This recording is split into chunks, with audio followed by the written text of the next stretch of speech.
"Where are the rest of you?" Bran asked Liv once. "Gone down into the earth," she answered. "Into the stones, into the trees. Before the first men came, all this land that you call Westeros was home to us, yet even in those days we were few. The gods gave us long lives but not great numbers, lest we overrun the world as deer will overrun a wood where there are no wolves to hunt them. That was in the dawn of days, when our sun was rising. Now it sinks, and this is our long dwindling. The giants are almost gone as well, they who were our bane and our brothers. The great lions of the western hills have been slain. The unicorns are all but gone, the mammoths down to a few hundred. The direwolves will outlast us all, but their time will come as well. In the world that men have made, there is no room for them, or us. The gods made the earth for all men to share. Only when the kings come, with their crowns and steel swords, they claimed it was all theirs. My trees, they said, you can't eat them apples. My stream, you can't fish here. My wood, you're not to hunt. My earth, my water, my castle, my daughter. Keep your hands away, or I will chop them off. But maybe if you kneel to me, I will let you have a sniff.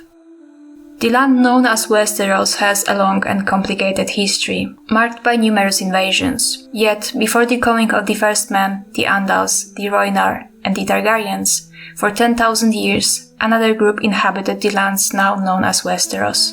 Now, they are almost all gone, and the Sunset Kingdoms, as things stand, are a settler colonial state.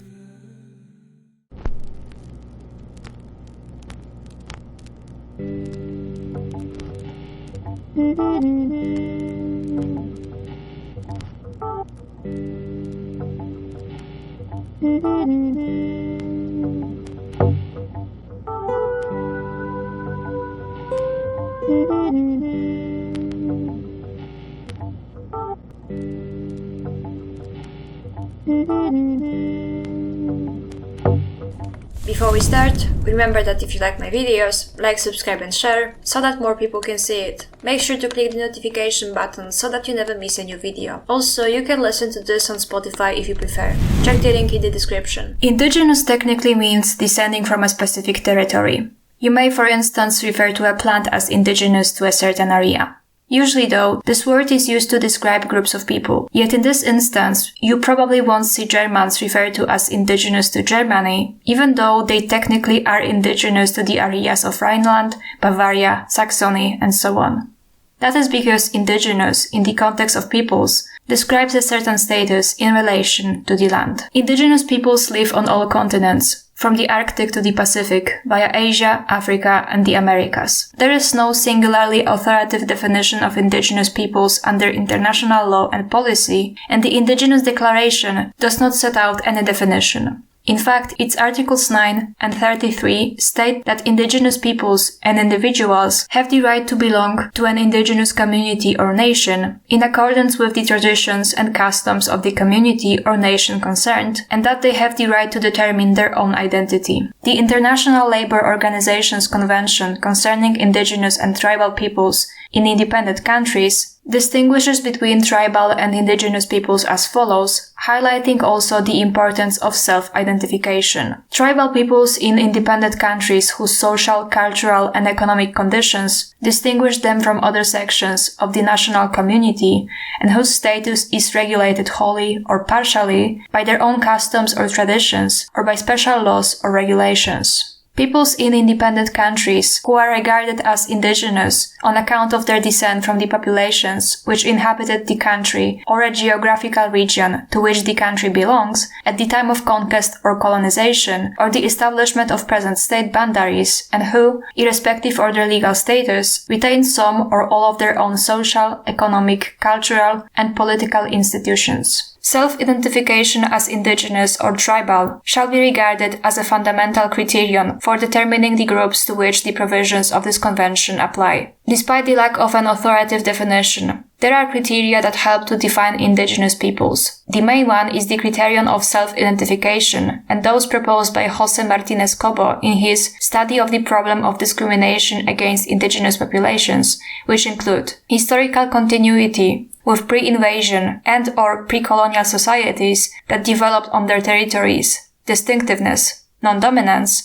and a determination to preserve, develop, and transmit to future generations their ancestral territories an identity as peoples in accordance with their own cultural patterns, social institutions, and legal system. The United Nations Permanent Forum on Indigenous Peoples has stressed, in addition to the above, a strong link to territories and surrounding natural resources, distinct social, economic, or political systems, and distinct language, culture, and beliefs. Indigenous peoples have in common a historical continuity with a given region prior to colonization and a strong link to their lands. They maintain, at least in part, distinct social, economic, and political systems. They have distinct languages, cultures, beliefs, and knowledge systems.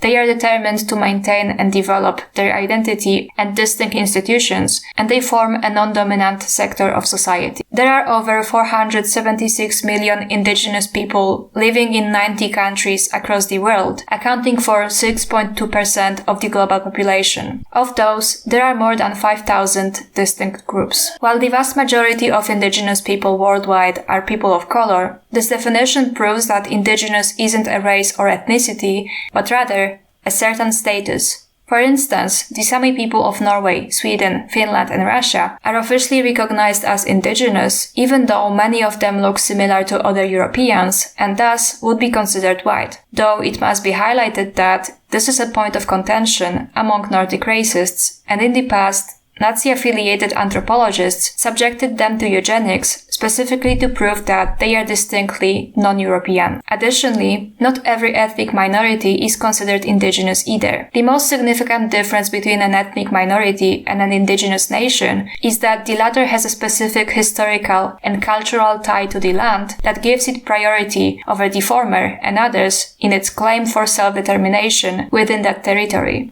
Here is perhaps a good moment to make a distinction between indigeneity and ethnogenesis. Some time ago, an American woman living in Germany tried to do a land acknowledgement for the Semnones, Burgendians, Heveli, and Sprevane tribes, who were the original Germanic and Slavic inhabitants of the lands, which we currently call Berlin. This was very earnest and well-meaning of her, as it's common to do such acknowledgements in America. While it's true that the aforementioned tribes used to live in the areas that are now Berlin, they are not indigenous people. Modern Germany is not a settler state, and there exists no people that self-identify as Semnones, Burgendians, Heveli, or Sprevane.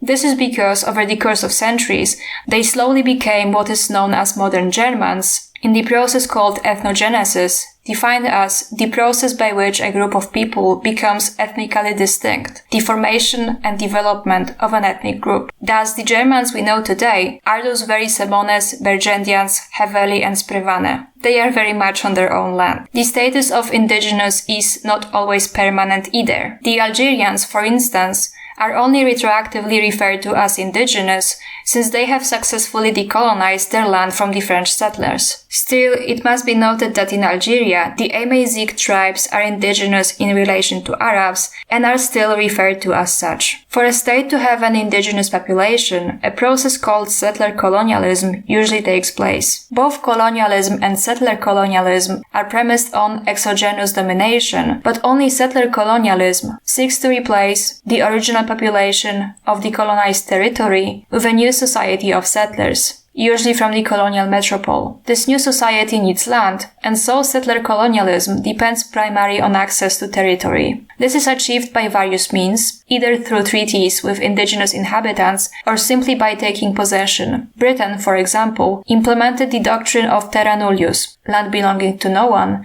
to claim sovereignty over Australia. The entire continent was thereby declared legally uninhabited, despite millennia of aboriginal occupation. In essence, then, settler colonialism seeks to displace the original inhabitants of the land, the indigenous peoples, to form a new society on the ruins of theirs. Historically, this often resulted in the formation of a new state, such as the United States of America. At other times, said displacement was done with the specific purpose of creating that state, such as Israel. There too were instances in which an existing empire sought to dispossess their neighbors and expand the borders for settlement. This was the explicit goal of Nazi Germany in their Lebensraum plans for Eastern Europe. Notice too how the population of the lands the Reich wished to colonize are referred to as indigenous in this specific context, but today you probably wouldn't call Poles or Czechs indigenous. It's worth noting that indigeneity had recently been weaponized by colonial agents, most crucially by Israel. The establishment of that illegal state had been a colonial project since day one, explicitly so considered by Theodor Herzl, who is widely considered as the father of Zionism. Occupation was central to Herzl's plans. Taub claims that Herzl's Zionism was part of the tradition of democratic national liberation movements, but the truth is quite the opposite. Herzl's Zionism was old-fashioned, turn-of-the-century colonialism. His diary includes the text of a letter Herzl wrote to Cecil Rhodes shortly after the infamous Briton had colonized the land of the Shona people in Africa, whose land he claimed and renamed Rhodesia. "You are being invited to help make history," Herzl wrote to Rhodes. "It doesn't involve Africa, but a piece of Asia Minor. Not Englishmen, but Jews. How then do I happen to turn to you, since this is an out-of-the-way matter for you?" How indeed? Because it is something colonial. You, Mr. Rhodes, are a visionary politician or a practical visionary. I want you to put the stamp of your authority on the Zionist plan and to make the following declaration to a few people who swear by you. I, Rhodes, have examined this plan and found it correct and practicable. It is a plan full of culture, excellent for the group of people for whom it is directly designed, and quite good for England, for Greater Britain. In spite of this, you might have seen Zionists claim that the Jews are actually the true indigenous inhabitants of the lands they colonized. They may even co-opt slogans such as "Land Back" or claim that the establishment of Israel was an act of decolonization. This is funny given that some of the early Zionists wanted to establish a settler state in Argentina. Argentina is one of the most fertile countries in the world, extends over a vast area, has a sparse population, and a mild climate. The Argentine Republic would derive considerable profit from the cession of a portion of its territory to us. Yet they chose the lands that their very distant ancestors once occupied. And for the purposes of Hasbara, they weaponized the concept of indigeneity, or rather, its manipulated definition. Precisely, indigenous is when you descend from a place. But indigeneity isn't so much defined by descent or by DNA, but by material status to the land. Indeed, it seems to be true that Jews and Arabs of the area share relatively recent common ancestors and genes, as the Ashkenazi Jews did migrate from that area. Palestinians are, in fact, the very descendants of those Jews who stayed behind and have been Arabized over the course of centuries. But that does not matter in the discussion as to who is indigenous or not. I, a Polish person from Poland, probably share DNA and ancestors with Polish Americans, but if a group of Chicago Poles came to Mazovia, claimed it to be their ancestral land, expelled the people who live here, and settled the land, I would be indigenous in relation to them. And even if the Jews have a spiritual and religious connection to the land of Palestine, it does not give them the right to colonize and settle it, no more than a bunch of Arab Muslims from Lebanon would have the right to colonize Mecca. Even better, small Jewish communities have maintained a historical presence on the lands of Palestine, and they too were and are indigenous at the time of the creation of the Zionist project. They fervently opposed the establishment of Israel as blasphemous. The establishment of a Jewish state in a country where an Arab majority and a small Jewish minority lived at the time could only mean their expulsion from their land.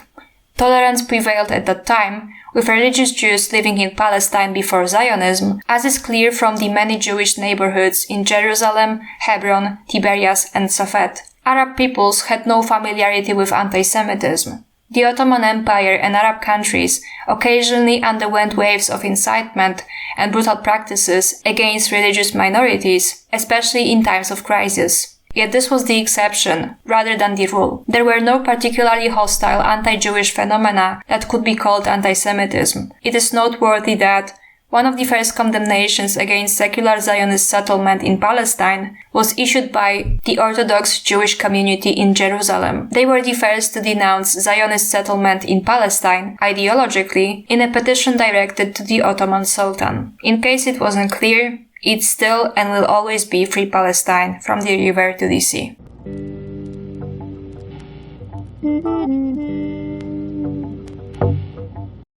Several things to note before we proceed. Throughout the rest of the video, I will be referencing real-life events to illustrate my points. While at times some of those likely served as an inspiration for George R.R. Martin, this does not mean that I'm drawing a one-to-one parallel. In A Song of Ice and Fire, there exist groups that meet the criteria to be considered indigenous. Most notable of those are the Children of the Forest.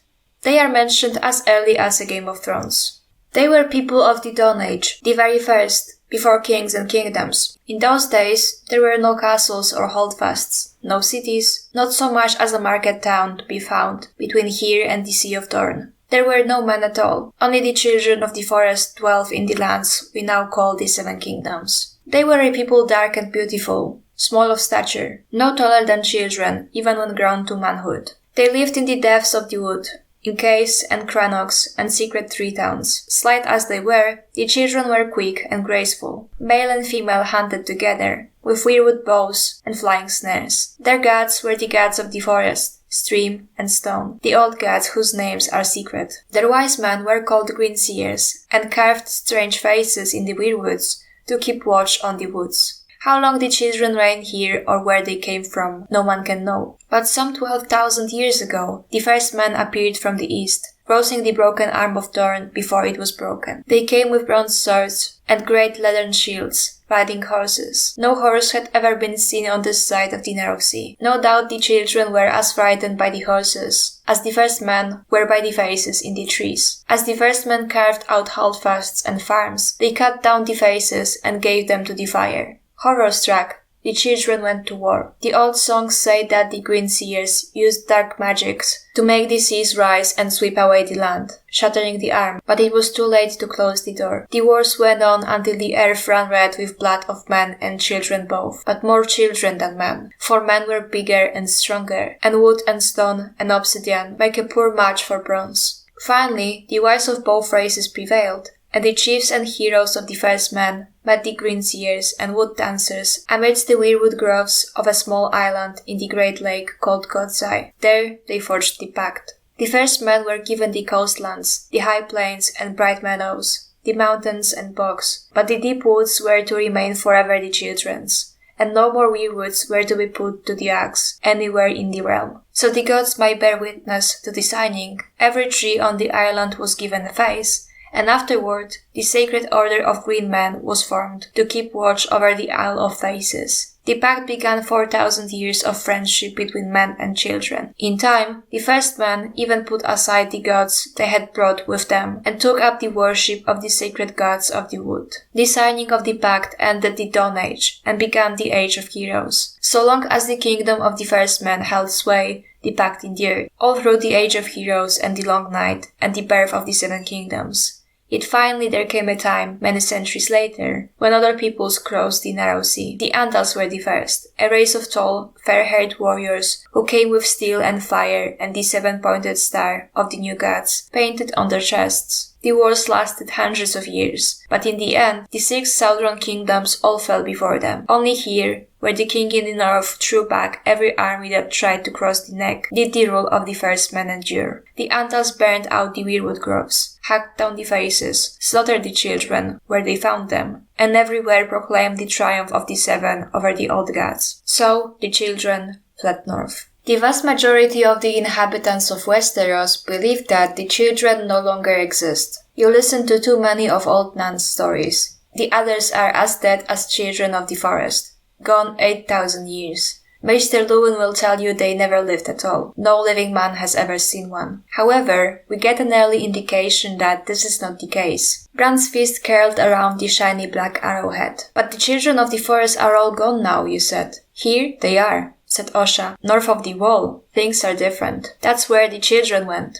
and the giants, and the other old races. Following Bran's awakening of his Greenseer powers, he is determined to seek out the children, paralleling the story of the last hero. Now, these were the days before the Andals came, and long before the women fled across the narrow sea from the cities of the Rhoyne, and the 100 kingdoms of those times were the kingdoms of the first men, who had taken these lands from the children of the forest. Yet here and there in the fastness of the woods the children still lived in their wooden cities and hollow hills, and the faces in the trees kept watch. So as cold and death filled the earth, the last hero determined to seek out the children, in the hopes that their ancient magics could win back what the armies of men had lost. He set out into the dead lands with a sword, a horse, a dog, and a dozen companions. For years he searched, until he despaired of ever finding the children of the forest in their secret cities. One by one his friends died, and his horse, and finally even his dog, and his sword froze so hard the blade snapped when he tried to use it. And the others smelled the hot blood in him, and came silent on his trail, stalking him with packs of pale white spiders, big as hounds. Eventually, he and his companions succeed in this task. A cloud of ravens was pouring from the cave,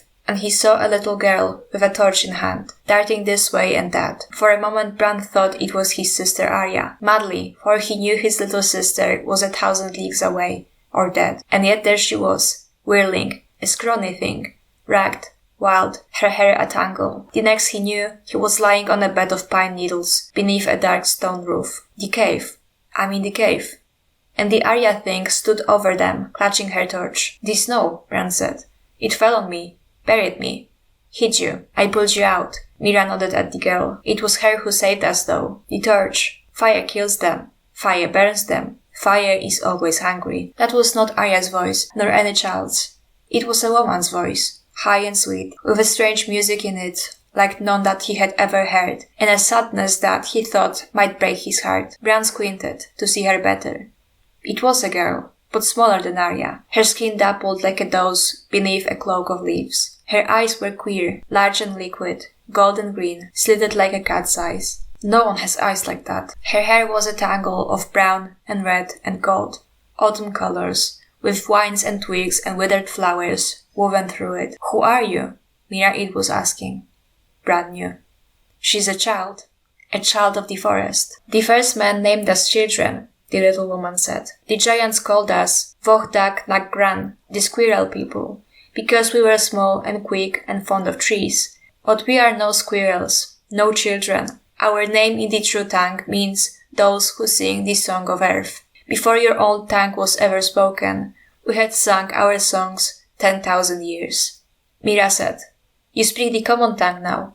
For him, the Bran boy, "I was born in the time of the dragon, and for 200 years I walked the world of man, to watch and listen and learn. I might be walking still, but my legs were sore, and my heart was weary, so I turned my feet for home." 200 years, said Mira. The child smiled. "Men, they are the children of the forest," Old Nan would have called the singers, but those who sing the song of earth was their own name for themselves, in the true tongue that no human man could speak. The ravens could speak it, though. Their small black eyes were full of secrets, and they would caw at him and peck his skin when they heard the songs. Bran and Mira made up names for those who sang the song of earth. Ash and Leaf and Scales, Black Knife and Snowy Locks and Coals. Their true names were too long for human tongues, said Leaf. Only she could speak the common tongue, so what the others thought of their new names, Bran never learned. In the past, my assertions that the children are indigenous had been controversial, and I saw resistance to this claim, as they are considered a separate, humanoid, magical race distinct from the human inhabitants of Planetos, and to depict the indigenous people as non-human contributes to anti-indigenous prejudice. However, the crux of the issue is precisely that it is the depiction that's anti-indigenous, not the reading itself. Nonetheless, I consider this reading worth exploring, as the displacement of the children under settler colonialism of the first men and the Andals is one of the key elements of A Song of Ice and Fire's history and lore, as well as an important aspect of Bran Stark's arc.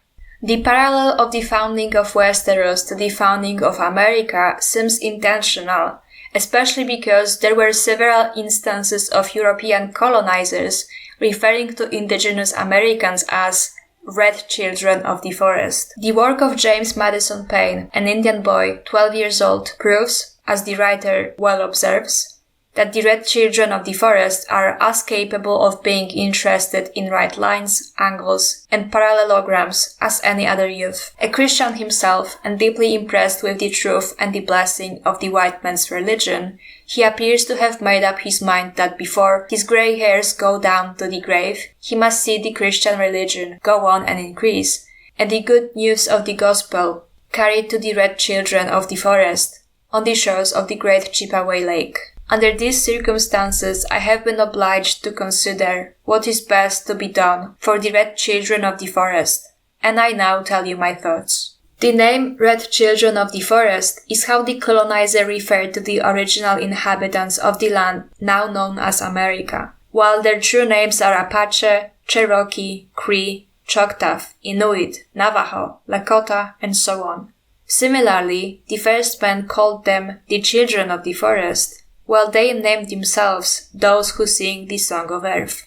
As such, for the purposes of this video, I shall refer to them by the name they used for themselves, even in instances when the texts I reference refer to them as children. Another thing worth noting is that the singers are sentient beings with human intelligence, cognition, and emotions. The text highlights their human nature. Though the men of the Seven Kingdoms might call them the children of the forest, Leaf and her people were far from childlike. Little wise men of the forest would have been closer. They were small compared to men, as a wolf is smaller to a direwolf. That does not mean it is a pup. In fact, I would argue two things. 1. In fantasy, the distinction between human and non-human is far more blurred. As a magical race, the singers are no different from, for example, Tolkien's elves, who are technically not human, yet possess human intelligence, emotions, cognition, culture, and language, just like the singers. To say that a Tolkien elf is non-human isn't the same as, say, comparing a human to a dog to dehumanize them. When racialized people have been referred to as animals in the past, it was specifically to degrade.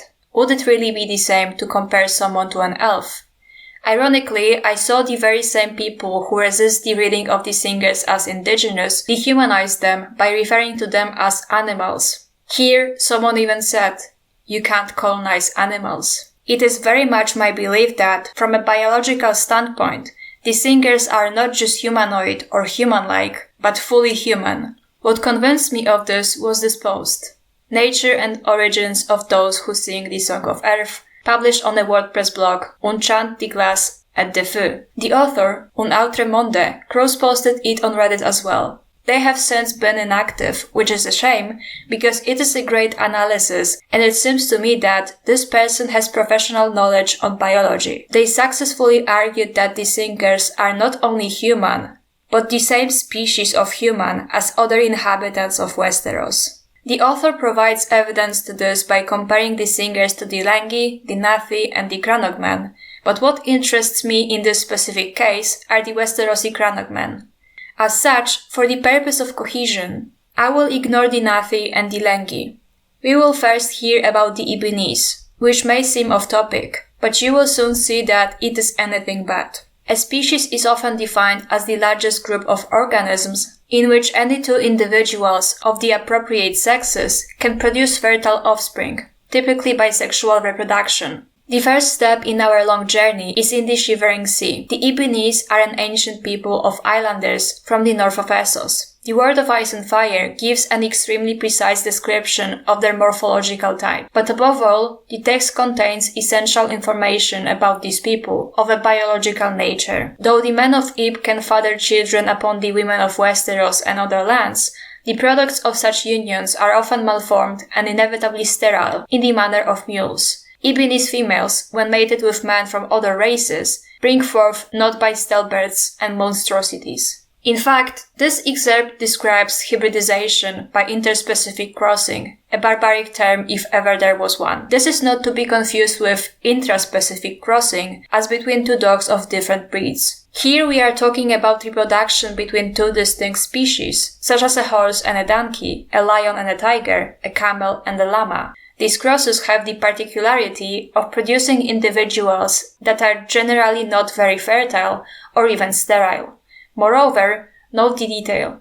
The text specifies that there is a structural difference between the product of a union between an Ibinese male and a human female, viable but sterile, and that of a union between the Ibinese female and a human male, non-viable. And the comparison with mules in the text is not innocent. Mules are sterile hybrids produced by a donkey and a mare. On the other hand, the mating of a stallion and a female donkey produces a different hybrid, the hinny, which is also sterile.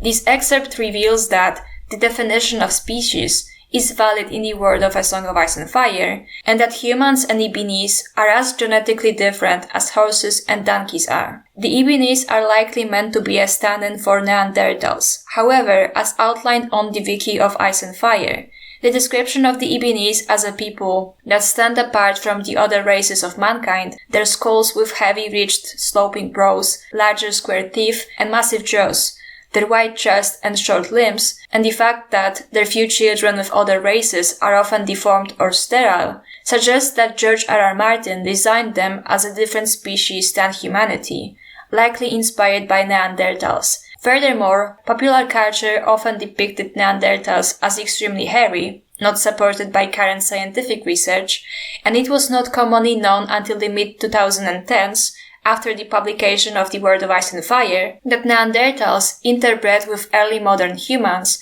and their DNA survives today. We have seen that in the A Song of Ice and Fire world, the question of the nature of species arises in terms of biology. The external appearance of the Ibenians was only an indication of their true nature. Genetics provides the definitive proof, and reproduction is the determining criterion. Then, let's repeat the exercise with the singers. But this time, it is a question of examining in detail everything we know about them.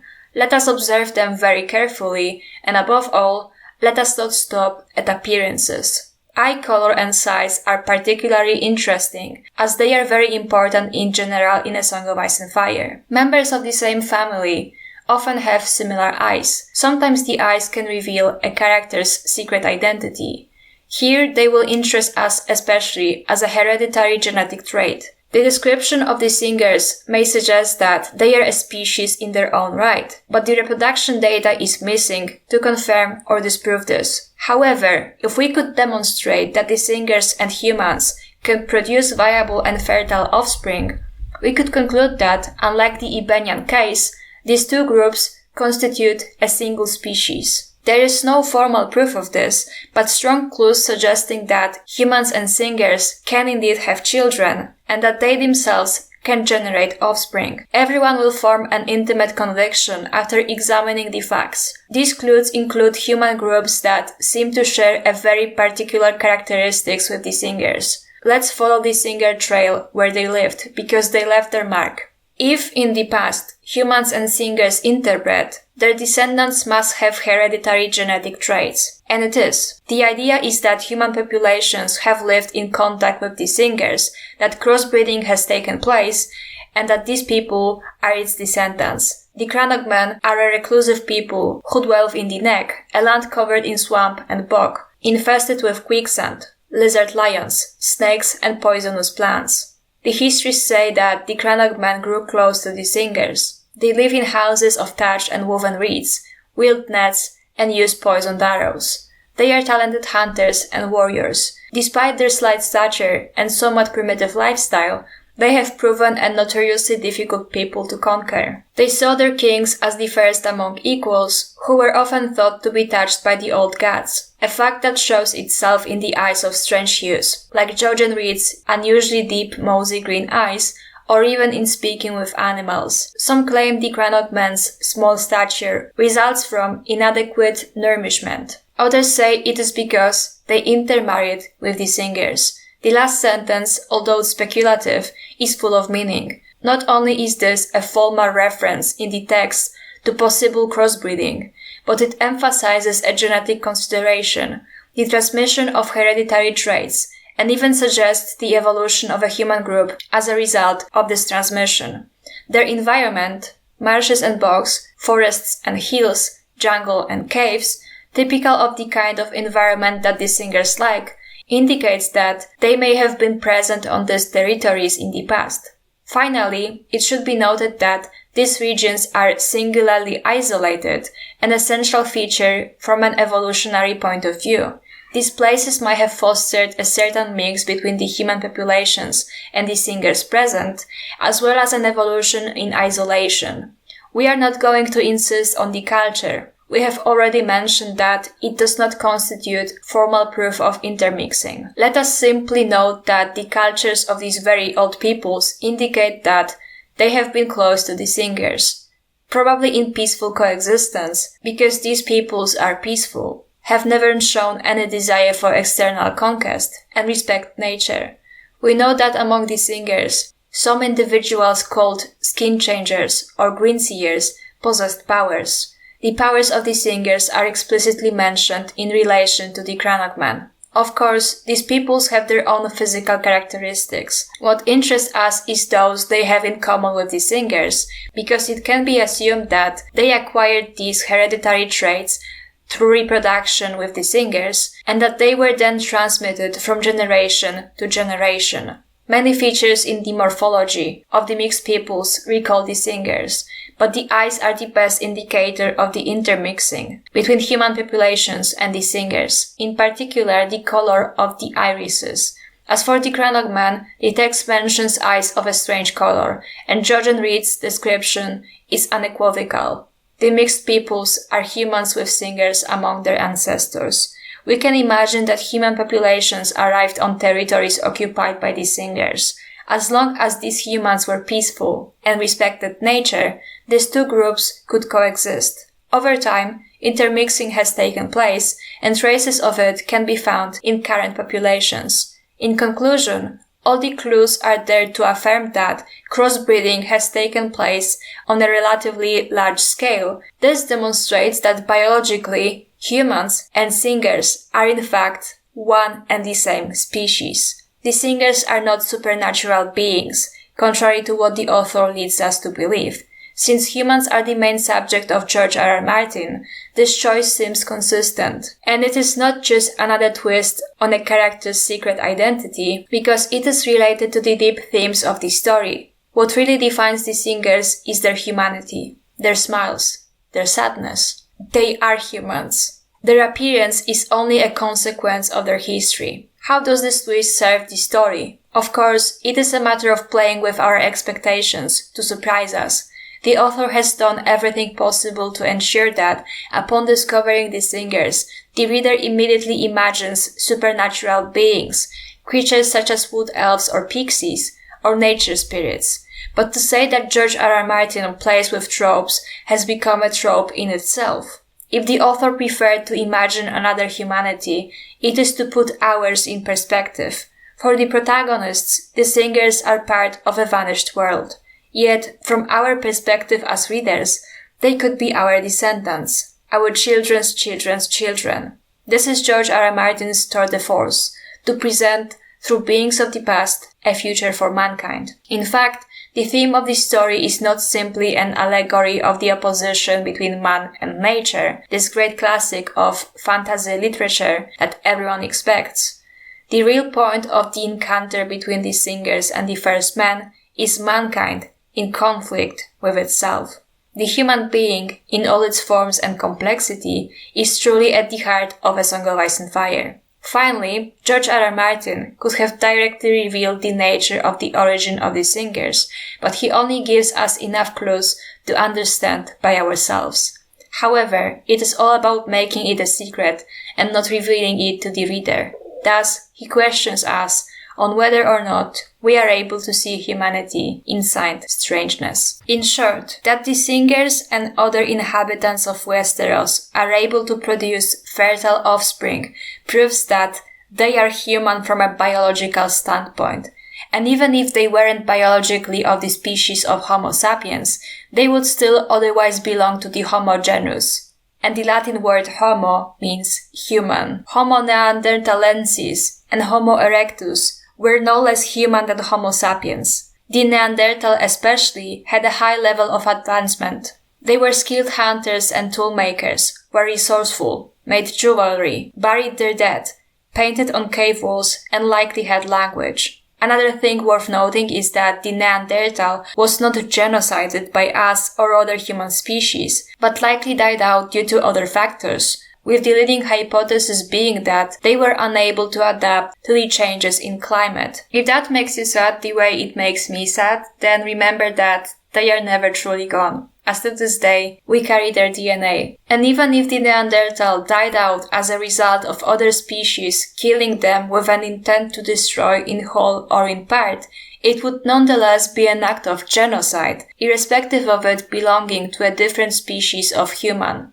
What I'm getting at here is that even if biologically the singers were not human, and they most likely are, if not outright the same as Homo sapiens, then at the very least very closely related, they are human on a cognitive, psychological, and emotional level. Any and all biological difference is not relevant in debilitating in the case of whether they were subjected to settler colonialism and genocide. And, as demonstrated, the denial of their humanity is linked to the denial of said genocide and colonialism they suffered. Much the same process took place with the first men referring to themselves as such. They saw another intelligent human species occupy the continent and yet did not consider them men, naming themselves first.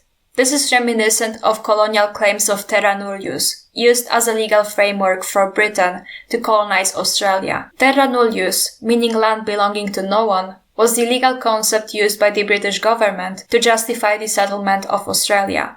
While historians debate how and when the terra nullius legal concept was used to justify the colonization of Australia, it is likely that Cook considered that the land belonged to no one. To Cook, Aboriginal people were uncivilized hunters and gatherers. He did not see evidence of settlement and farming in a form he recognized. That sounds a bit too familiar. I hope to have demonstrated that the singers are human on every level, and as such, from this point onward, I will resist claims that they are not. However, if any indigenous people in my audience and beyond are still uncomfortable with this reading, I will not challenge them or force them to accept it. And for the record, the Ibinis are obviously human as well, in case that wasn't clear. That the singers faced genocide seems self-explanatory. Unless, of course, you claim that you cannot genocide animals, just like you can't colonize them. But what leads me to believe that the crossing of the first man was an act of settler colonialism and not just regular migration? Let's refresh our definitions. Settler colonialism seeks to replace the original population of the colonized territory with a new society of settlers, usually from the colonial metropole. This new society needs land, and so settler colonialism depends primarily on access to territory. This is achieved by various means, either through treaties with indigenous inhabitants or simply by taking possession. And here is how the first men arrived at Westeros. According to the most well-regarded accounts from the Citadel, anywhere from 8,000 to 12,000 years ago, in the southernmost reaches of Westeros, a new people crossed the strip of land that bridges the narrow sea and connected the eastern lands with the land in which the singers and giants lived. It was here that the first men came into Dorne via the Broken Arm, which was not yet broken. Why these people left their homelands is lost to all knowing, but when they came in force. Thousands entered and began to settle the lands, and as the decades passed, they pushed farther and farther north. Such tales as we have of those migratory days are not to be trusted, for they suggest that, within a few short years, the first men had moved beyond the neck and into the north. Yet, in truth, it would have taken decades, even centuries, for this to occur. What does seem to be accurate from all these tales, however, is that the first men soon came to war with those who sing the Song of Earth. Unlike the singers, the first men farmed the land and raised up ring forts and villages, and in so doing, they took to chopping down the weirwood trees, including those with carved faces, and for this, the children attacked them, leading to hundreds of years of war. The first men, who had brought with them strange gods, horses, cattle, and weapons of bronze, were also larger and stronger than the singers, and so they were a significant threat. The hunters among the singers, their wood dancers, became their warriors as well, but for all their secret arts of tree and leaf, they could only slow the first men in their advance. The first men did everything this definition encompasses. They advanced to the land of Westeros and did so by force, settled it, and exploited it to their benefit by building ring forts and farming it, things previously unknown to the indigenous inhabitants. But this was not the problem the singers had. It was that they were cutting down the sacred weirwoods. I imagine that even though Westeros had plenty of other trees, they specifically wanted to cut the sacred trees of the indigenous people and were willing to go to war with the singers for that purpose, decimating them in the process.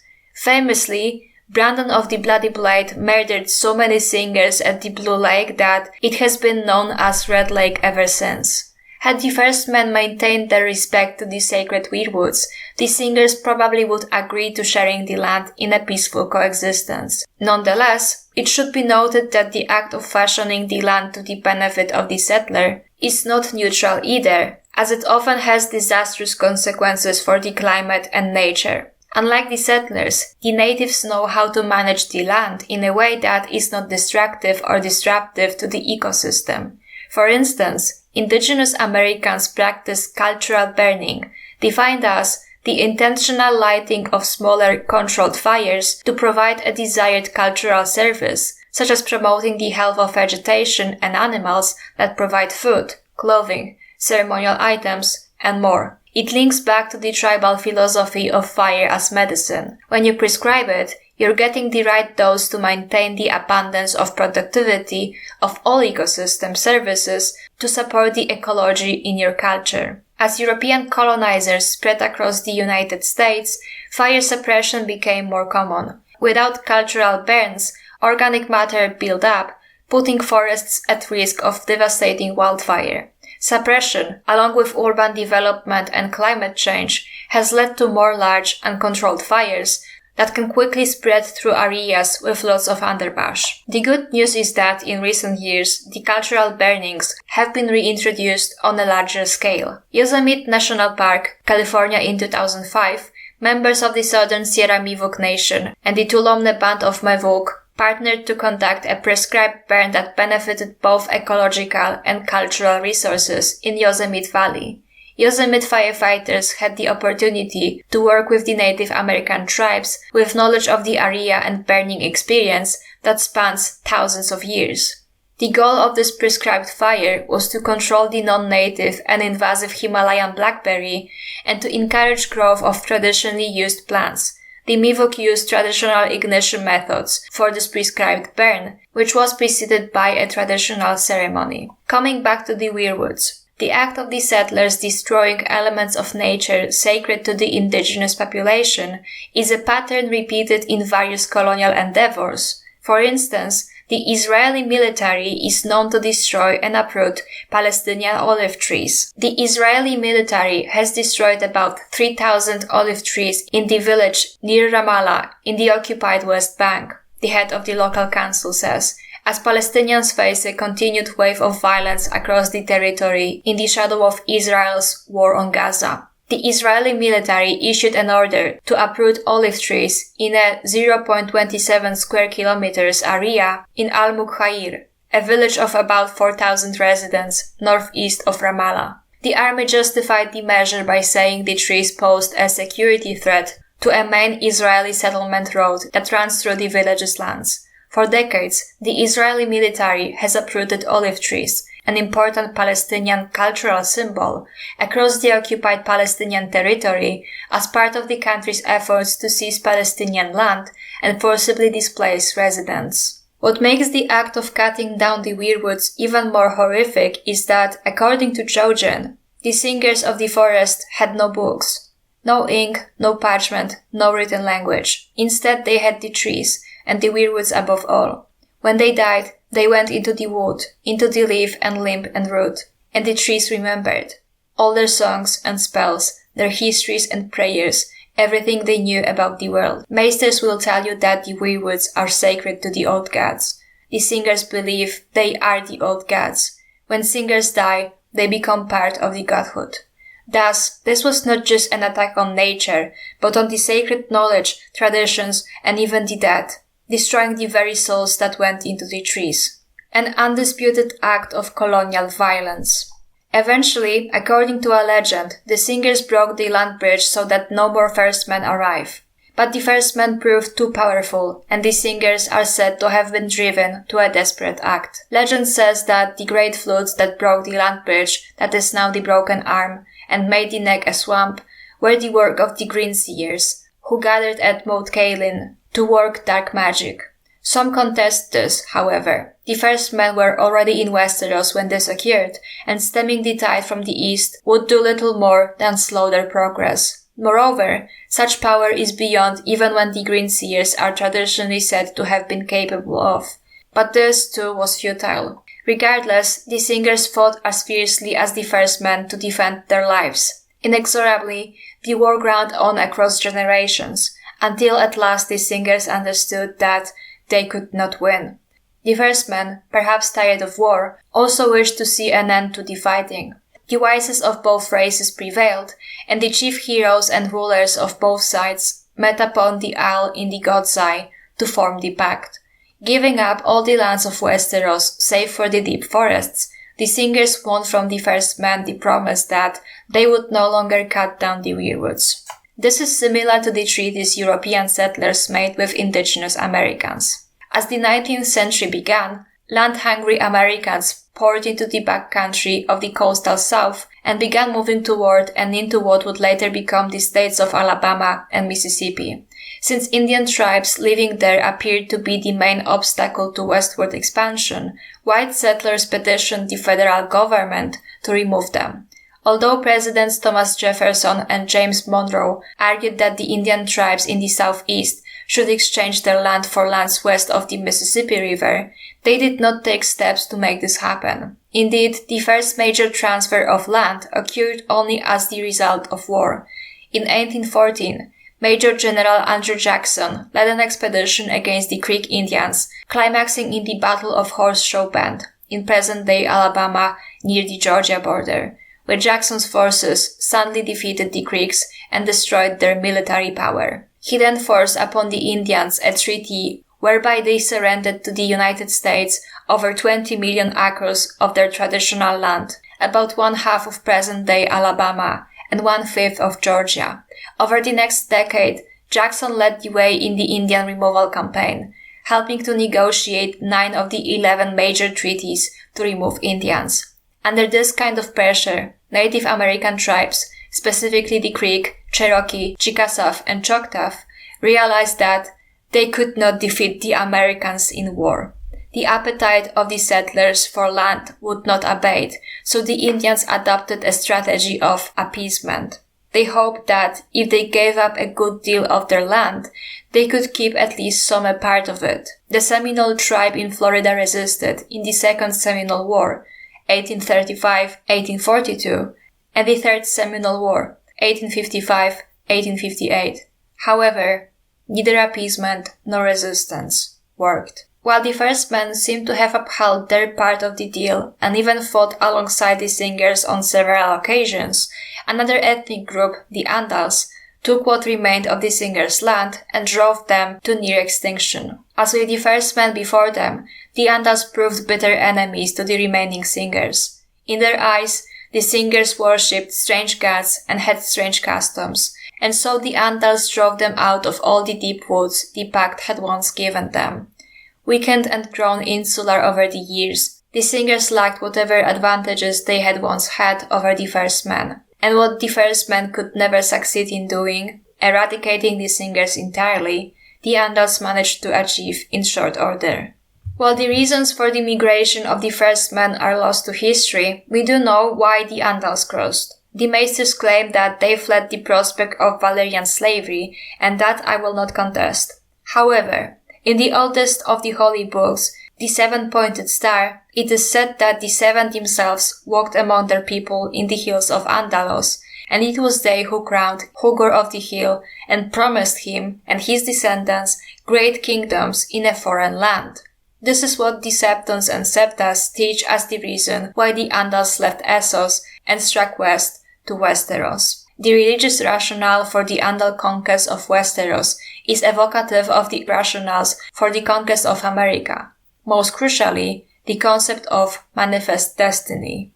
Manifest destiny, in US history, the supposed inevitability of the continued territorial expansion of the boundaries of the United States westward to the Pacific and beyond. Before the American Civil War, 1861-65, the idea of manifest destiny was used to validate continental acquisition in the Oregon Country, Texas, New Mexico, and California.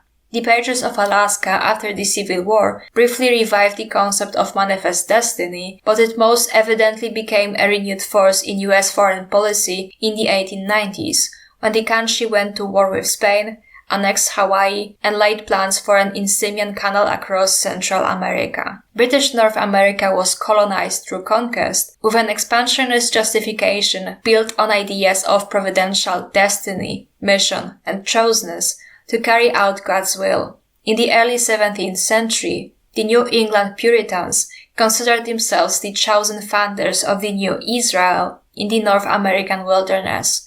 Indeed, the powerful Puritan theology of choseness proved decisive for the course of continental expansion. In addition to religious belief, early settlers created self-serving myths as a rationalization for the invasion and conquest of indigenous peoples.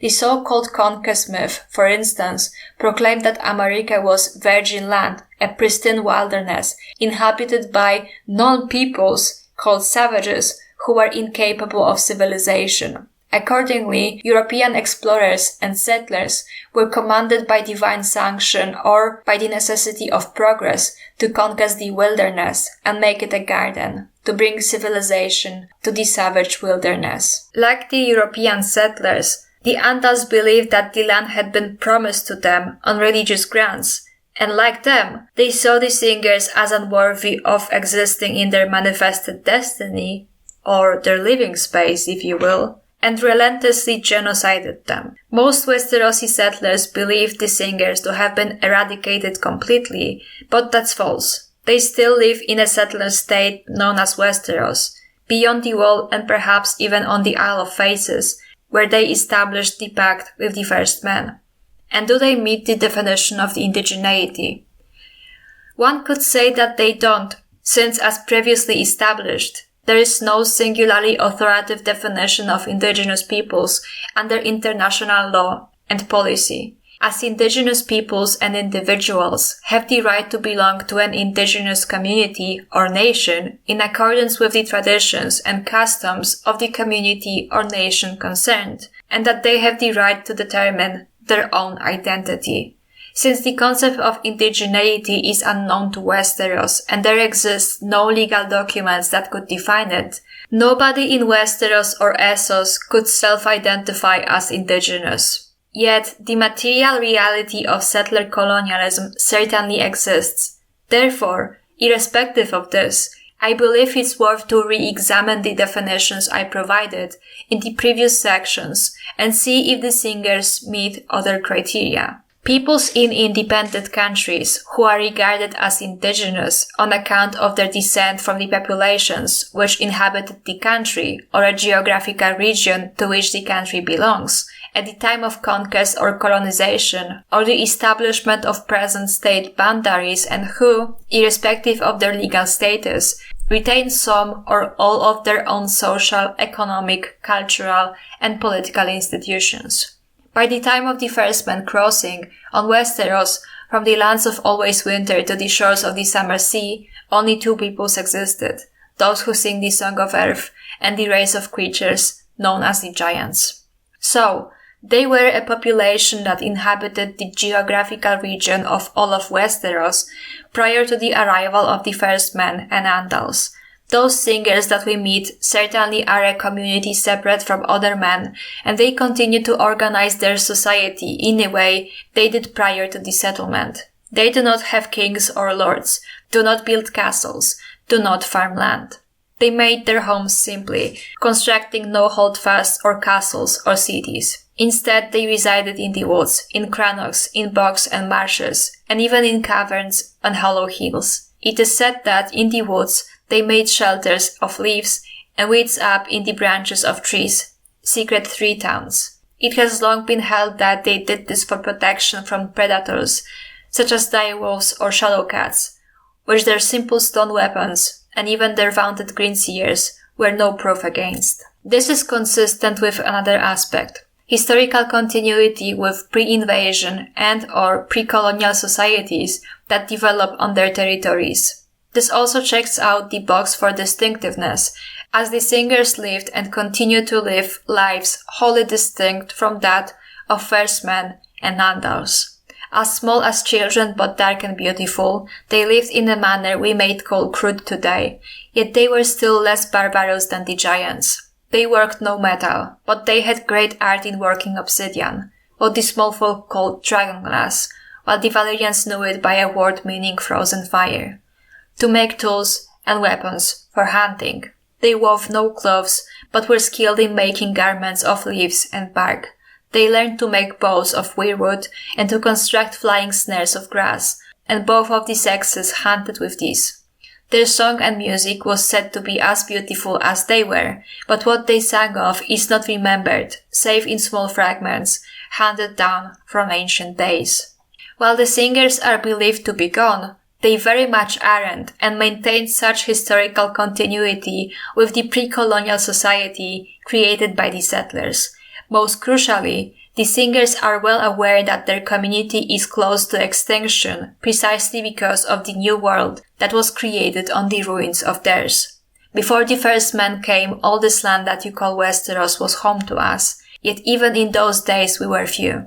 The gods gave us long lives, but not great numbers, lest we overrun the world as deer will overrun a wood, where there are no wolves to hunt them. That was in the dawn of days, when our sun was rising. Now it sinks, and this is our long dwindling. The giants are almost gone as well, they who were our bane and our brothers. The great lions of the western hills have been slain, the unicorns are all but gone, the mammoths down to a few hundred. The direwolves will outlast us all, but their time will come as well. In the world that men have made, there is no room for them, or us. She seemed sad when she said it, and that made Bran sad as well. The singers and their way of life is not dominant on the continent. There's only a small handful of them that remains, which meets the criterion of non-dominance. As established, the singers also have a distinct social, economic, and political system, as well as a distinct language, the true tongue. According to the lore book, their speech originated or drew inspiration from the sounds they heard every day. They also had a distinct culture, beliefs, and knowledge system. The gods the singers worshipped were the nameless ones that would one day become the gods of the first men, the innumerable gods of the streams and forests and stones. It was the singers who carved the weirwoods with faces, perhaps to give eyes to their gods so that they might watch their worshippers at their devotions. Others, with little evidence, claim that the green seers, the wise men of the singers, were able to see through the eyes of the carved weirwoods.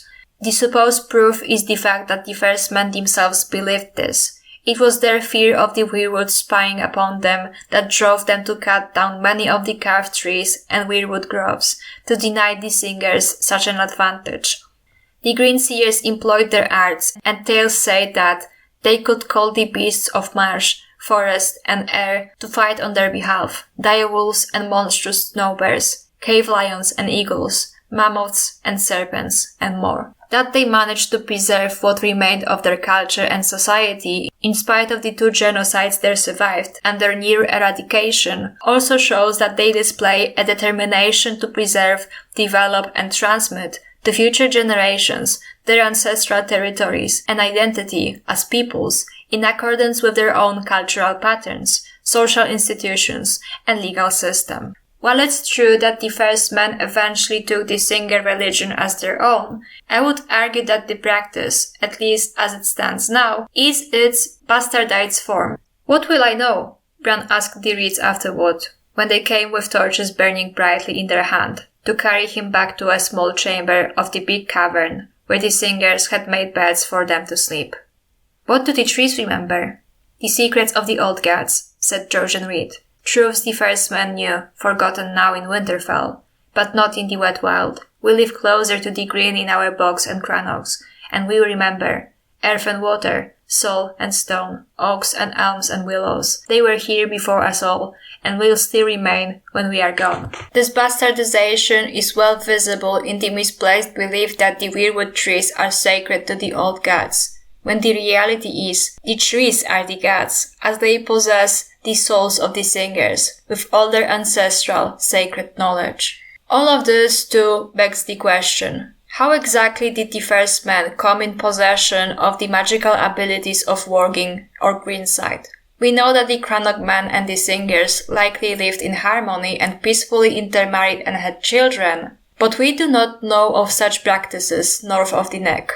How did the Starks become wargs and Bran a greenseer? The implication here is the war between the singers and the first men, or rather, the genocide of the singers by the first men, involved rape. I think I have made my case as clear as possible that the singers are indigenous. But while they are by far the most significant indigenous group of Westeros, they are not the only one.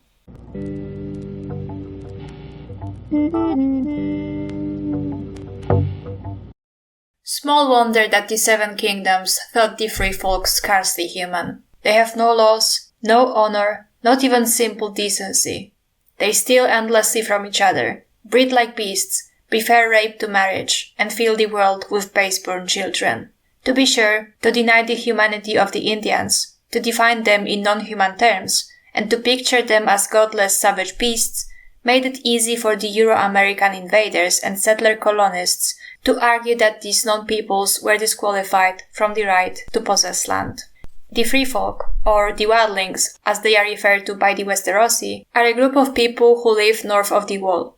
In the lands beyond the Wall live the diverse people, all descended from the first man, that we of the more civilized south name wildlings. This is not a term they use themselves. The largest and most numerous of the various peoples beyond the Wall named themselves the free folk, in their belief that their savage customs allowed them lives of greater freedom than the kneelers of the south. And it is true that they live with neither lords nor kings, and need bow to neither man nor priest, regardless of their birth or blood or station. The free folk are an incredibly diverse peoples, with their own set of practices and customs varying from clan to tribe. The Thens, for instance, are led by Magnars, which in the old tongue of the first man means lord. Otherwise, the Thens most closely resemble the Southern lords. They are generally more disciplined than the rest of the free folk, have laws, lords, and more advanced weapons, since they mine tin, bronze, and copper. At the same time, however, they still speak the old tongue of the original first man, as opposed to the common tongue. The Thens are also close with the giants.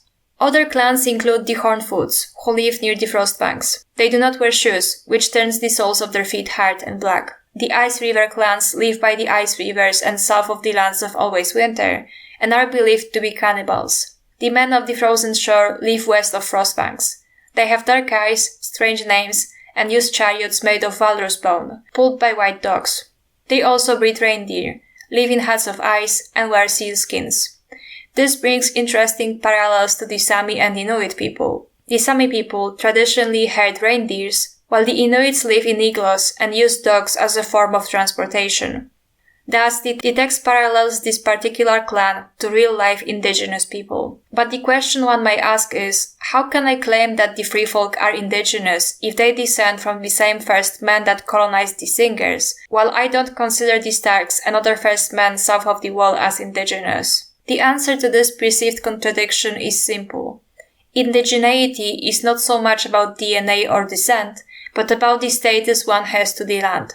In the past, there's been situations in which a group previously not indigenous to a place was rendered indigenous. One such example are the Algerian Arabs. The Arab conquest of North America saw Arab migration to the area, which resulted in conflicts stemming from the resistance of the indigenous population, collectively referred to as the Amazigh. You might also know them under the name Berber, which today is considered offensive. After the Arabs completed the conquest of Egypt in 642, they started to raid the Berber, Amazigh, territory to its west, which they called Bilad ol-Maghreb, lands of the west, or simply the Maghreb. The Arab Muslim conquerors had a much more durable impact on the culture of the Maghreb than did the region's conquerors before and after them.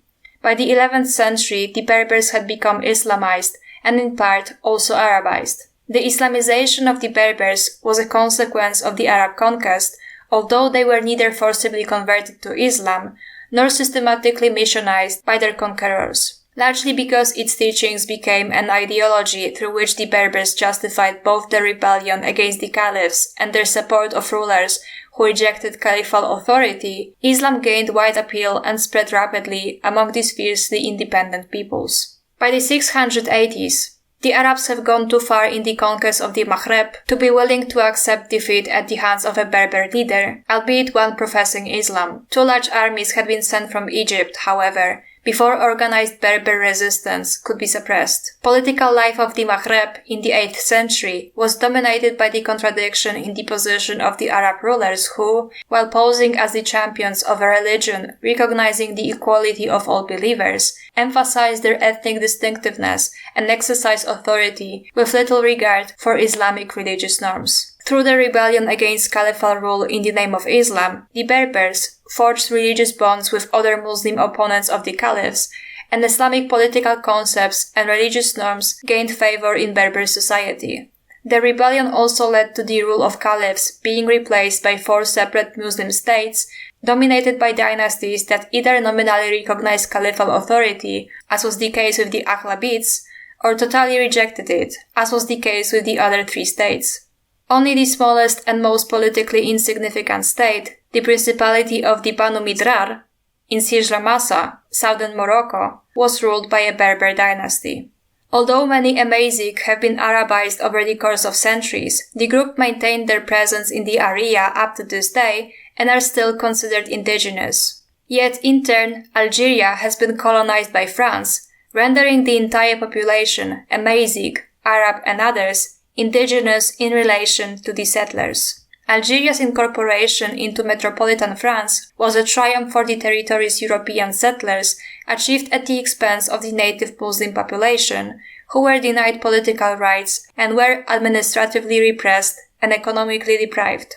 Immigration from France, Italy and Spain brought the Europeans in Algeria to about 1/6 of the total population in 1900. A population that subsequently fell to about 1/10 at the outbreak of the Algerian Revolution in 1944. Most Europeans remained in the cities, of which the 2 largest, Algiers and Oran, had European majorities. The economy of Algeria came to rest on the large-scale production of wine and wheat for export to France, while the majority of the country's Muslims grew ever more impoverished. It is difficult to gauge in human terms the losses suffered by Algerians during the early years of the French occupation. Estimates of the number of those dead from disease and starvation, and as a direct result of warfare during the early years of colonization, vary considerably, but the most reliable ones indicate that the native population of Algeria fell by nearly 1/3 in the years between the French invasion and the end of fighting in the mid-1870s. Gradually, the European population established nearly total political, economic and social domination over the country and its native inhabitants. At the same time, new lines of communication, hospitals and medical services, and educational facilities became more widely available to Europeans, though they were dispensed to a limited extent, and in the French language, to Algerians. Settlers owned most Western dwellings, Western-style farms, businesses and workshops. Only primary education was available to Algerians, and only in towns and cities, and there were limited prospects for higher education. Because employment was concentrated mainly in urban settlements, underemployment and chronic unemployment disproportionately affected Muslims who lived mostly in rural and semi-rural areas. In the middle of the 20th century, the indigenous Algerians united in order to defeat the common enemy. Kabylia, the ancestral homeland of the Amazigh ethnic group, the Kabyle, was at the very center of the struggle, and its inhabitants actively aided and supported it, with the leaders of Algeria's National Liberation Front having Kabyle origins. However, following independence, the Amazigh were, and still are, indigenous in relation to Arabs and faced similar issues to other indigenous people. Even immediately following independence, these tensions remained. The 80s saw the amazing rebellion known as the Berber Spring, where the protesters demanded the state to recognize the Kabyle and Tamazic languages and called for self-determination. And Algeria had only recognized Berber as an official language in 2016. This is not a one-to-one analogy, of course, but I use it to illustrate that indigeneity should be analyzed as a material relation to the land within colonialism, and especially settler colonialism. Much like the Amazigh in Algeria are indigenous in relation to Arabs, so are the singers indigenous in relation to the free folk. Yet the free folk and the singers both are indigenous in relation to the first men south of the wall. Obviously, the Arab conquest of the Maghreb was different from European colonialism in America, and I am in no way equating it in scale and brutality. It is also worth noting that, due to Arabization, most Arabs in the area definitely have amazing ancestors, and vice versa, additionally proving that indigeneity isn't about blood. The claims of indigeneity on the basis of DNA or descent are particularly problematic when we consider the Zionist case. It's not a coincidence that the Arabs are Semitic people, and the prejudice against the Jews is called anti-Semitism. As demonstrated in the study I showed at the beginning, Arab Palestinians and Ashkenazi Jews share common descent, yet these groups had diverged as one migrated and the other stayed behind. In a similar, although obviously not the same way, the free folk diverged from the men south of the wall. Again, I am not equating anything here, just using this to illustrate my point. They too share descent and even certain similarities, yet one group I consider indigenous, while the others I still consider settlers. The difference lies in the relationship to the land, as well as the clear distinction they draw between one another. All the free folk know his songs, but might be you don't sing them in the south. Winterfell's not in the south, John objected. Yes, it is. Everything below the wall's south to us. He had never thought of it that way. I suppose it's all in where you're standing. Aye. Ygritte agreed.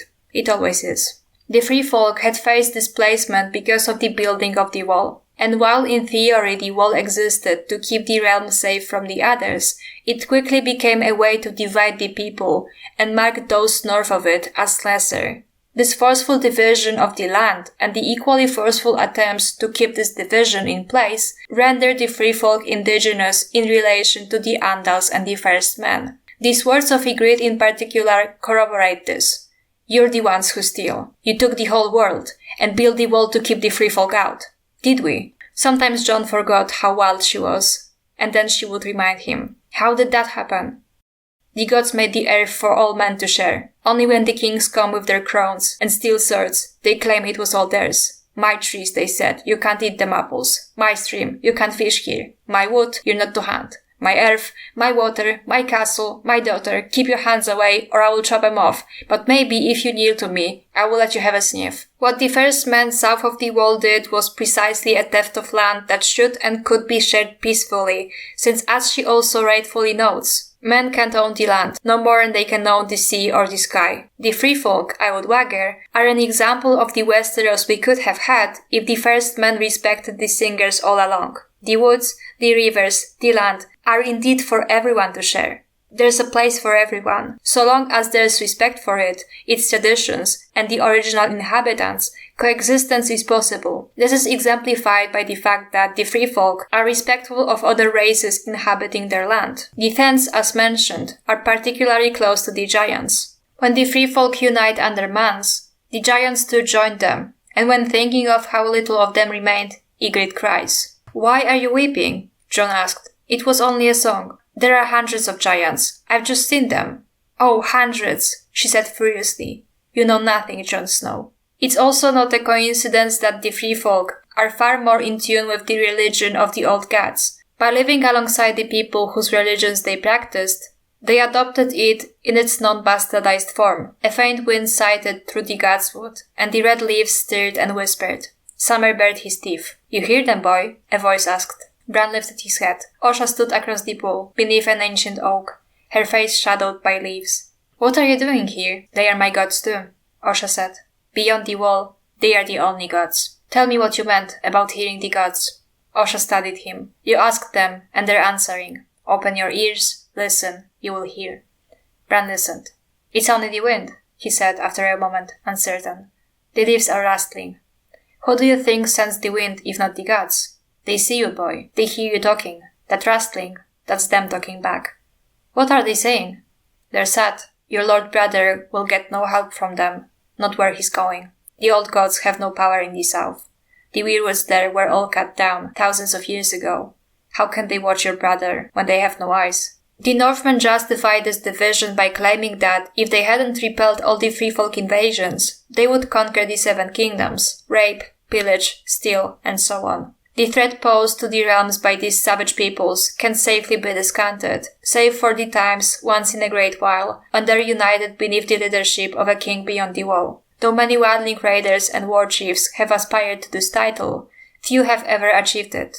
None of the wildlings who have risen up to become king beyond the wall have done aught to build a true kingdom or care for their people. In truth, such men are warlords, not monarchs, and though elsewise much different one from the other, each has led his peoples against the wall, in hopes of breaching it and conquering the 7 kingdoms to the south. But is it the conquest they want? Or maybe the ability to live with dignity?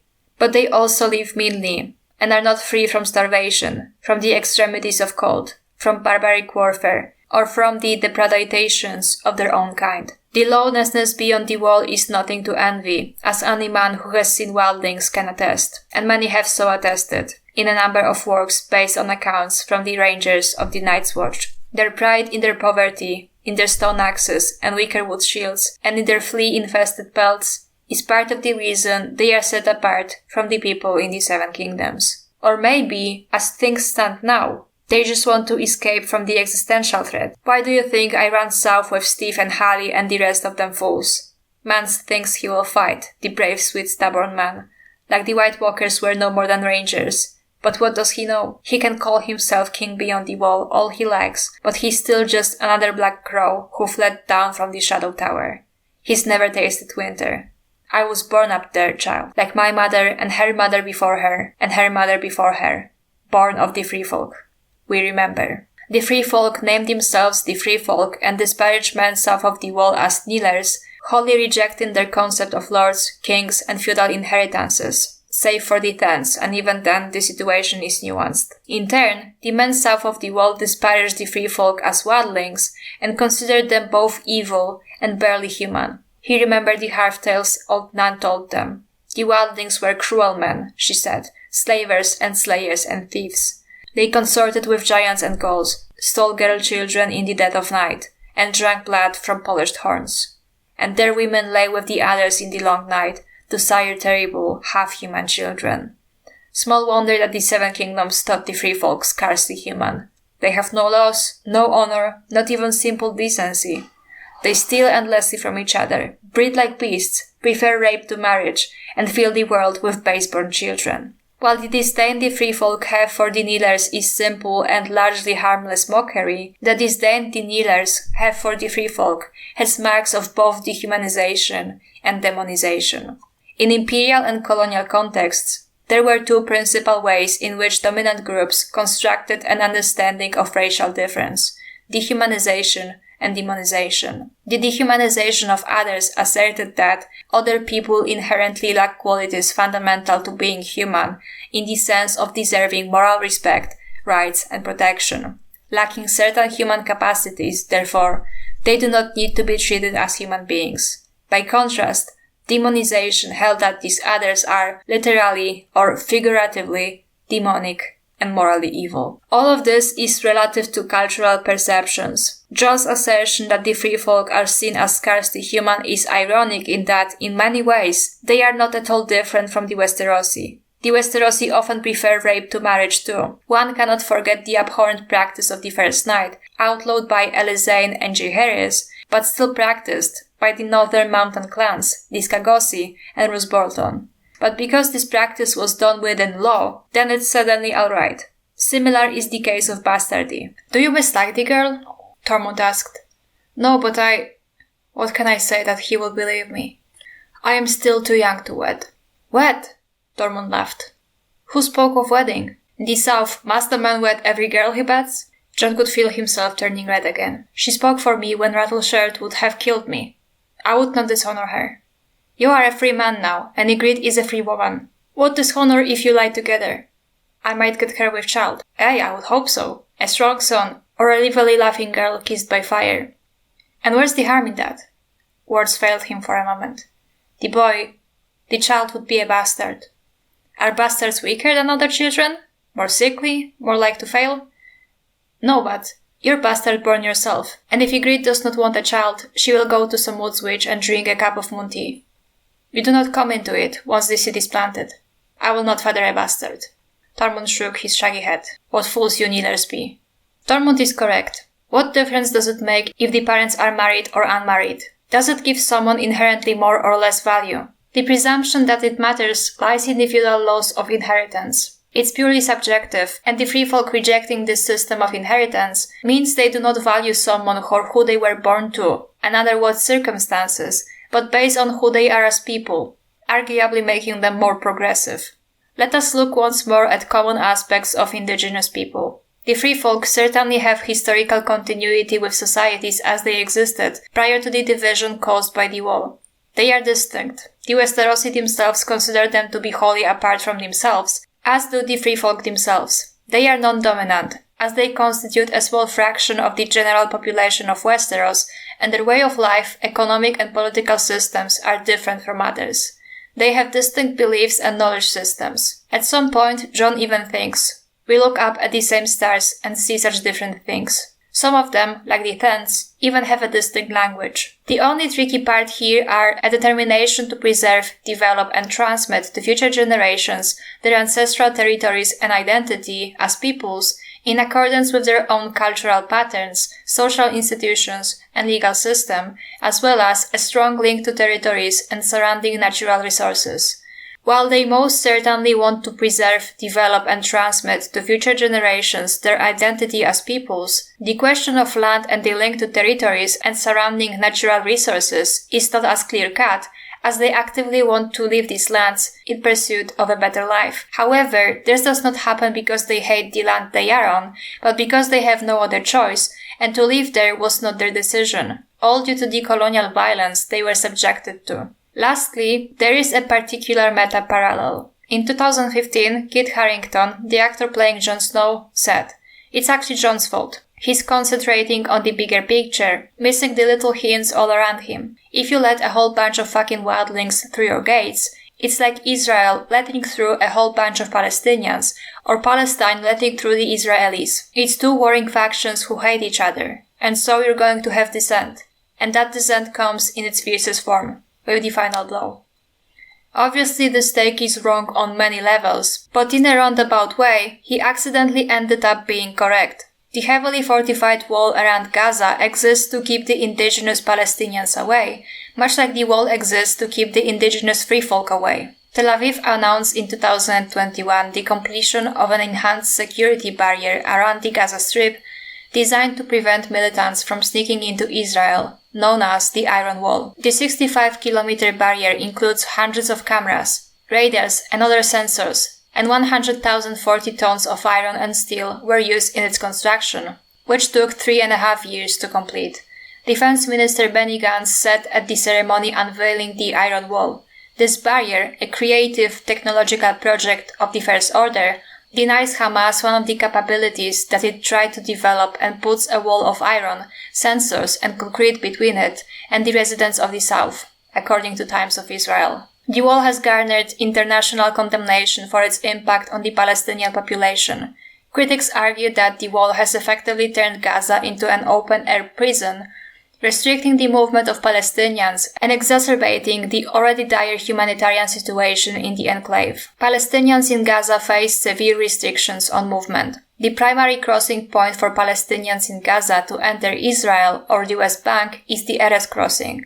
The crossing is strictly controlled by Israeli authorities, and permits from the Israeli military authorities are needed for Palestinians trying to cross through Erez. Travelers are subject to security checks, including background checks and interviews, before being allowed to cross. Permits can be denied or revoked at any time. The UN Office for the Coordination of Humanitarian Affairs reported that long-standing restrictions on the movement of people and goods to and from Gaza have undermined the living conditions of 1.9 million Palestinians in Gaza. Many of the current restrictions, originally imposed in the early 1990s, were intensified in June 2007 following the Hamas takeover of Gaza and the imposition of a blockade by Israel. This was in 2021, by the way.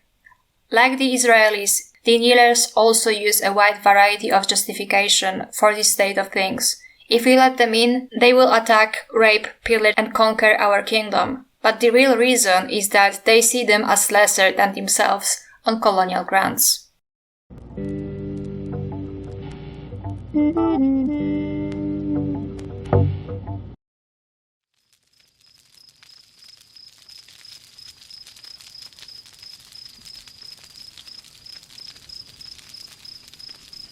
Oh, I am the last of the giants. My people are gone from the earth.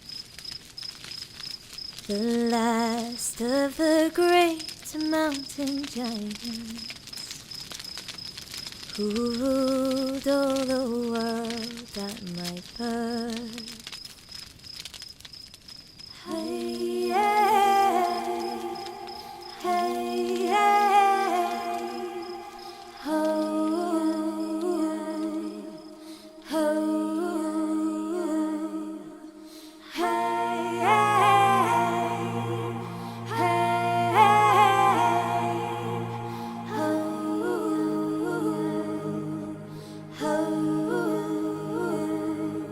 oh, I am the last of the giants. My people are gone from the earth. The last of the great mountain giants who ruled all the world at my birth. The small folk have stolen my forests. They've stolen my rivers and hills. And they've built a great wall through my valleys and fished all the fish from my rills. In storing holes they burn their great fires. In storing holes they forge their sharp spears. Must I walk alone in the mountains with no true companion but he? They hunt me with dogs in the daylight. They hunt me with torches by night. For these men who are small, they can never stand tall, while giants still walk in the light. Oh, I am the last of the giants, so learn well the words of my song. For when I am gone, all the singing shall fade, and silence will last long and long.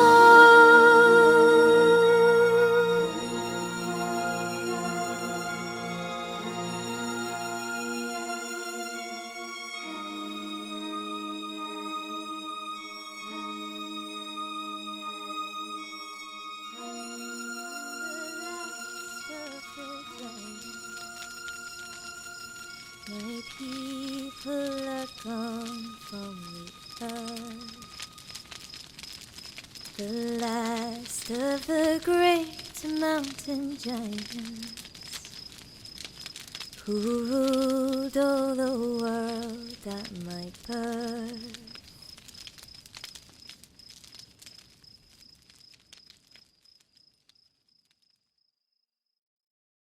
According to George R.R. Martin's first pitch for A Song of Ice and Fire, this story has 5 central protagonists: Arya Stark, Bran Stark, Jon Snow, Tyrion Lannister, and Daenerys Targaryen. Each of those 5 deal with the feudal legacies of their houses and people, the proverbial sins of the father, yet 3 of them specifically deal with the colonial legacies.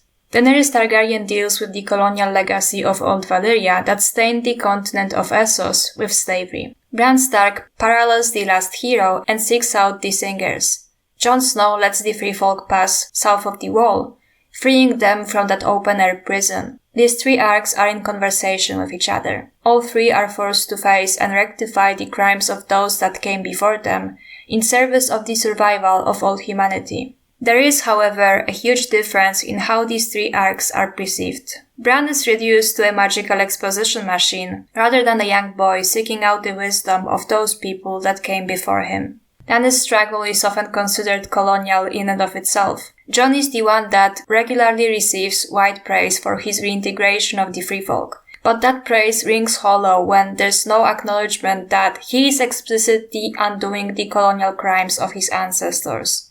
When that aspect is ignored or downplayed, for instance, by refusing to acknowledge the imprisonment of the free folk in an open-air prison as said colonial crime, or the first men south of the Wall being settlers on indigenous land of the Singers, Jon's arc receives a far less compelling dimension. A lot of people claim that Dany and Jon have parallel journeys, especially in A Dance with Dragons. True enough. But only one of them receives endless praise, while the other is accused of perpetuating what she's actively against. Only one has crimes of their ancestors used against them 24/7, while the other is exempt from reckoning with them. Even though that's a huge part of their arc. Jon sees the peril of the free folk, corrects his assumptions about them, and decides that, at the end of the day, they are all people worthy of respect, dignity, and protection. The struggle of the Singers, as well as the Giants, are interlinked with the free folk. Due to the actions of the first men and andals and their insatiable thirst for land and its resources, they drove the Singers and the Giants from their ancestral lands and caused their near extinction. Then they built a wall, dividing the free folk from themselves, marking them as lesser and barely human, and violently imposing that division for centuries. All colonial crimes. As a whole, though, those are the struggles of all humankind. When the White Walkers arrive to enslave all humanity, they will not make a distinction between a Stark, a Targaryen, a Thenn, a Singer, or a Giant. The real enemy is the cold, and the way to defeat it is by bringing true unity. But if that is to happen, for humanity to progress, survive, and thrive, these colonial crimes have to be reckoned with and rectified. And is this so far removed from our own yard? Sure, there's no giants or dragons, but there's the existential threat. One less magical, but no less deadly. Recent big news saw mosquitoes appear in Iceland. Previously unknown there, as it was too cold for it to survive there. Now, they can live in a place literally called Iceland. Coastal villages in Thailand are already sinking. Climate change is not in the distant future. It is here. And like the free folk are the first to be affected by the others, so are the real-life indigenous people the first to be affected by climate change. Indigenous peoples in Africa's Kalahari Desert are forced to live around government-drilled bores for water and depend on government support for their survival due to the rising temperatures, dune expansion, and increased wind speeds, which have resulted in a loss of vegetation and negatively impacted traditional cattle and goat farming practices. In the high-altitude regions of the Himalayas, glacial melts affecting hundreds of millions of rural dwellers who depend on the seasonal flow of water is resulting in more water in the short term, but less in the long run, as glaciers and snow cover shrink. In the Amazon, the effects of climate change include deforestation and forest fragmentation, and consequently, more carbon is released into the atmosphere, exacerbating and creating future changes. Droughts in 2005 resulted in fires in the western Amazon region, and this is likely to occur again as rainforest is replaced by savannas, thus having a huge effect on the livelihoods of the indigenous people in the region. Indigenous people in the Arctic region depend on hunting for polar bears, walrus, seals, and caribou, herding reindeer, fishing and gathering not only for food to support the local economy, but also as the basis for their cultural and social identity. Some of the concerns facing indigenous peoples in the region include the change in species and availability of traditional food sources, perceived reduction in weather predictions, and the safety of traveling in changing ice and weather conditions, posing serious challenges to human health and food security. In Finland, Norway and Sweden, rain and mild weather during the winter season often prevents reindeer from accessing lichen, which is a vital food source. This has caused massive loss of reindeers, which are vital to the culture, subsistence, and economy of Sammy communities. Reindeer herders are being forced to feed their herds with fodder, which is expensive and not economically viable in the long term. Just like the others will come for all Westerosi, climate change will come for you too. The videos of cataclysmic floods and wildfires that you see? One day it will be you that holds the phone to record it. And do I even have to mention the effect that Israel's genocide of the Palestinians has on climate? The carbon footprint of the first 15 months of Israel's war on Gaza will be greater than the annual planet warming emissions of 100 individual countries, exacerbating the global climate emergency on top of huge civilian death toll, new research reveals. A study shared exclusively with The Guardian found the long-term climate cost of destroying, clearing and rebuilding Gaza could top 31 million tons of carbon dioxide equivalent.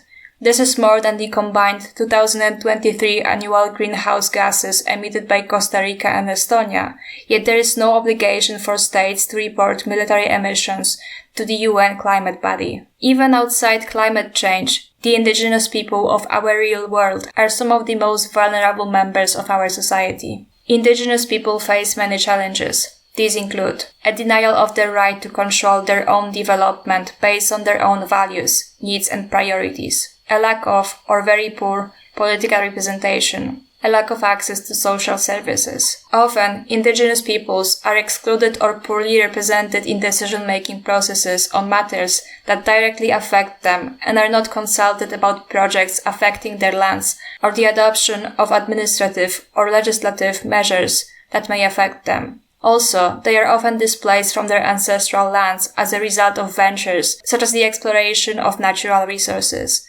They are nearly 3 times as likely to be living in extreme poverty compared to their non-indigenous counterparts. In 2018, the US Commission of Civil Rights reported that, due to a variety of reasons, such as historical, discriminatory policies, insufficient resources, and inefficient federal program delivery, American Indians and Alaska Natives continue to rank near the bottom of all Americans in terms of health, education, and employment. Indian Health Service has faced numerous challenges in administering healthcare services to American Indians and Alaska Natives. More than 70 out of over 200 Alaska Native villages face significant threats from erosion, flooding, or thawing permafrost, and climate change is expected to exacerbate these threats. Broadband is critical to modern life, but despite federal efforts, broadband access on tribal lands has lagged behind the rest of the country. In 2020, 18% of people living on tribal lands couldn't access broadband service, compared to 4% of people in non-tribal areas. Research shows that violence against American Indian and Alaska Native women in the US is a crisis. Cases of missing or murdered indigenous women persist nationwide, but without more comprehensive case data in federal databases, the full extent of the problem is unknown. It's a genocide, cultural genocide, and these colonizers have been trying to erase you for centuries. Bara det här att de tar marken, de tar landet, så att vi inte kan utöva vårt liv. Så det är ett fint sätt, jättesnyggt sätt, döda oss, att förinta oss på ett fint sätt. He used the term förinta, which comes from förintelsen, which means the Holocaust. Hade vi gjort som indianerna i USA, tagit till vapen, då hade det varit lätt, då hade de ju dödat oss då. Då hade det varit det lättaste. Men nu gör de på ett finare sätt. De tar landet, de tar vårt liv. Till slut är vi borta. Det är ingen som minns det här till slut, så att, vad vi har gjort och hur vi har levt. If there's one thing I want you to take from this video, then it's this. The recognition of these real problems faced by real people who deserve to live with dignity and respect. Any and all attempts to help and try to make a difference matters. Empathy matters. They matter. Our planet matters. We, humanity, matter. Thanks for watching. Remember that if you like my videos, like, subscribe and share so that more people can see it. Make sure to click the notification button so that you never miss a new video. And remember, Phoenix rises from the ashes, and ashes always stand on top.